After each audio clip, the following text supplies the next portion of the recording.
Here's how I made my latest figure sculpture out of porcelain. I use the coil building method for this kind of piece, and I'm rolling out coils of clay, pinching them together and blending them together to create a sort of a thick skin structure of the whole form.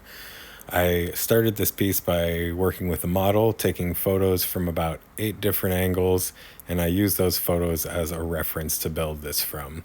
I wouldn't want somebody to have to try and hold this position for the 8+ days it took me to sculpt it.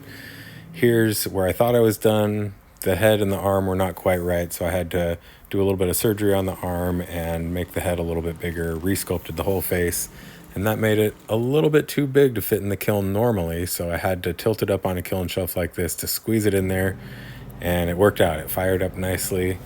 There was a little bit of texture that was not anticipated that came through on the firing, so I decided to use this wet diamond polisher to sand out some of those textures that showed up.